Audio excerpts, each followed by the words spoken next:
What's up, guys? It's Tanner again at Tanner 5.9 High Output. If you're new to the channel, go ahead and give it a like, give it a subscription. This is just basically a channel where we're going to talk about my '07 Cummins and a couple of projects with it, maybe a few other how-tos around the house and some other fun stuff, or real hard to find out stuff that you can't find out on Google. Today, I've gathered up a few things in my garage that I feel are some necessary garage chemicals. It doesn't mean you have to have them, doesn't mean everybody's going to have them. I've found that these have really come in handy over the years to really just to have a basic set of everything that you want, or to be able to get stuff done and you're not constantly going to the store, making 2-3 trips for one little oil change or one little project on your vehicle. Not exactly one of the chemicals, but I did want to give a shout out to the Hot Shots guys, Diesel Extreme. This specific product is good to throw in there and clean your injectors, and especially if you live in a cold area, it has a cetane booster, so it's going to allow that fuel to kick the engine over a little bit quicker and then as if it were warmer out and you didn't have that. That definitely helps in the colder climates. But we'll start with this Freon, but not really the Freon is what I'm getting at. I'm getting at the gauge here. These gauges do come on the bigger bottles, and a lot of people don't know that you're able to transfer those over to other bottles. Basically, as long as it has the, I believe it's a standard hookup, you can put them on there. You can charge any car as long as it's, I believe this is 134A. I know the new 1234YFs are a little different, as well as R12, but most of the standard vehicles have 134A. And these gauges do work without the bottle if you just want to test if somebody even has Freon. Next one, got your black gasket sealer.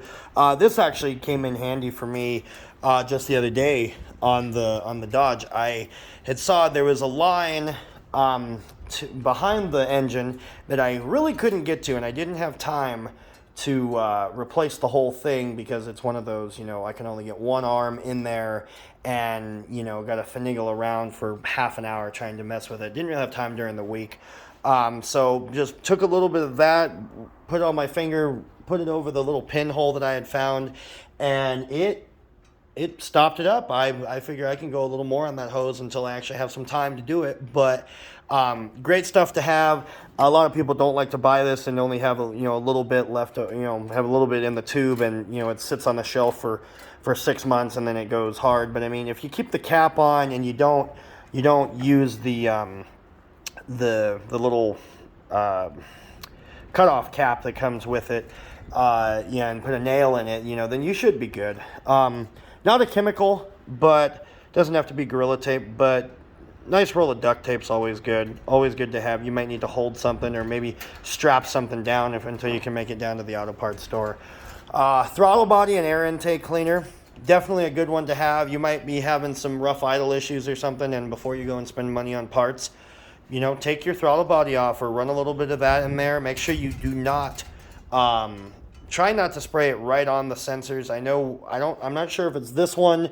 There's another one that says it actually is it can go on the sensors, but some of them, if you spray them on the sensors, it'll gum up the sensor, and then you're really going to have codes thrown. This goof off, now there's a couple different types of this. This is the Pro Strength Remover. It's in a can where you open the cap and you pour it onto a rag. You're not spraying this, or it's not in a pressurized can. That stuff is very, very good. I can tell you from experience, this product is great. As you can tell, you can see there used to be the outline of the old Ram logo on my truck. Now it's smooth, clean as can be. Came off like that real good. It was falling apart, so we took it off. But yeah, that one, you soak a rag with it. You soak like glue or whatever you're trying to get off. Soak it on there, and then just a little bit of elbow grease, scrub it off, and you'll be good. And then just go back over it with a wet paper towel of water, just to get it off the paint, and it won't eat through the paint, and it's a pretty good product. Engine starting fluid, always good to have. If you got a no start scenario and you can start it and it'll start on engine fluid, but it won't start on under its own power, then you know you got a fuel problem, and that starting fluid's good to have. Let's see, Aerocroil. If you work in the aviation industry, that is more of a common product to come across. If not, you can purchase that on Amazon or eBay. It's basically WD-40 on steroids. That stuff will get any bolt unstuck. It's called the oil that creeps because it creeps. If you need to get a rusty bolt on there off, you just spray it on there, let it soak for a couple minutes, and then give a whack at it, and you'll get it off. It won't be going dry metal to metal. You'll get some oil in there, and it should be much easier to take off. Your white lithium. White lithium is great to have. You know, I had this door stick here. The key, the tumbler didn't want to go. I sprayed a little bit in there. Haven't had a problem since. Some of the door latches on the truck, you just put a little bit in there, cycle them back and forth, and that's the way to oil them up and grease them. White lithium is also good for pretty much any greasing application that doesn't call for a heavy-duty thick grease as well as high temp. So I mean, like I said, greasing doors. A lot of people grease their sway bars with them. I haven't heard too many good or bad things about that. I know sometimes this PB Blaster does like to eat rubber, so I would stick to the metal stuff, but personal preference there. Brake parts cleaner, always good. If you got something metal you need to clean up real quick, as long as it's nothing you care about rusting or really cleaning, definitely not a bad way to have it. Or if you need to soak something, do not get it around any rubber. That would definitely not be a good day. One of my favorite garage chemicals actually is the oil eater. This cleaner degreaser, it's biodegradable, and as far as I know, it's mostly natural. I believe it's enzymes, and it eats the grease away, and it can't be that bad for you, because I've gotten this in my eyes a couple times when I've been spraying off underneath the truck or the Jeep, and it's actually, you know, I can still see, so it's not, you know, it's not harmful. It's not like the aerosols, you know, that are, you know, you light a cigarette in 20 feet of it and you go up. This is pretty good. You spray it on, let it sit for 5-10 minutes, spray it right off. Almost no scrubbing required. This is harder stuff to get. O'Reilly's has started to phase it out. You can go and ask if they have it or if they can order it. I think there's a part number here. If you guys are interested, that is the part number from O'Reilly's, the KAF 35438. When I still worked there a couple years ago, I had them order this one in because you couldn't get the 5-gallon bucket in store unless you ordered it, but you get the gallon, and they don't carry any of that either anymore. So, yeah, if you guys want to try a good degreaser, something you're worried, you know, if you're next to lawn or something, you know, you don't want to spray too much degreaser, this is fine. And like I said, it is biodegradable, so I do think it's septic safe if you need to degrease some pans. Like I said, it's floor scrubbers, pressure washer, outdoor, parts washing, aircraft, and exhaust hoods. Yeah, so right there, they're showing it inside. This steel stick, like I said, not really a chemical again, but I have seen this stuff. I've used this once for something completely not what they were saying it was for. This says that you can patch up a fuel tank or an exhaust or plumbing, but it does dry. It does dry hard. But the nice thing is you can mold it around whatever you're trying to fix. and that's a nice thing. It does have a nice working time. Of course, when I did it, it was like 15 degrees out, so it didn't cure for about 2-3 days.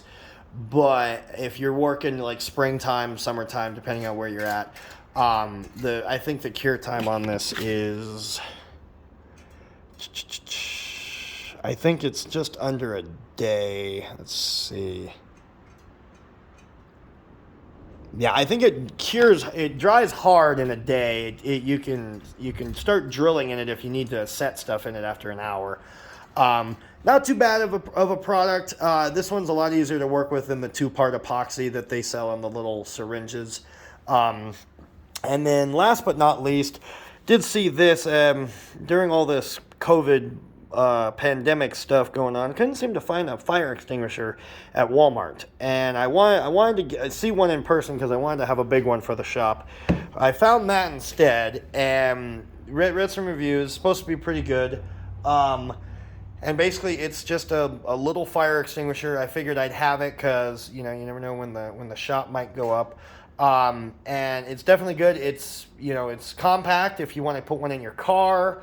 Otherwise, keep one in your toolbox. Keep one next to the rag bin. If you got some rookies around the shop and they're throwing gasoline-soaked rags or paint thinner, those always like to go up. But yeah, that is my take on some necessary garage chemicals to keep around. These are, like I said, these are cleaners and stuff. You can always keep, your power steering fluid, your brake fluid. You start to build up a little collection, a lot of stuff, as you can see. And it's always nice just because if you're like, you're just under the hood, you go, oh, hey, I need to top off, these fluids, and you got some. So, I mean, there is no shame in having some extra stuff around. And then having these, it's always nice to have it, you don't have to run into town. If you live on the outskirts like I do, you can kind of find stuff to do around the house before you're,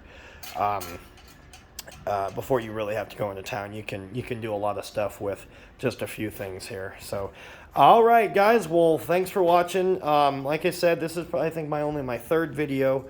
So go ahead, keep on watching. I'm gonna try to get better at doing the videos here, but just trying to go over things. Thinking of stuff that when I got into vehicles and I mean, this is my first house, so as I'm getting into a house here, things that I found helpful, I'd like to be able to pass them on to you guys and go from there. And I mean, if you guys got any questions, anything you want me to do a video on, anything questions about the Cummins or a house, I mean, I may not be able to answer it, but I'll definitely give it a shot. So go ahead and subscribe and like, and I appreciate it, guys.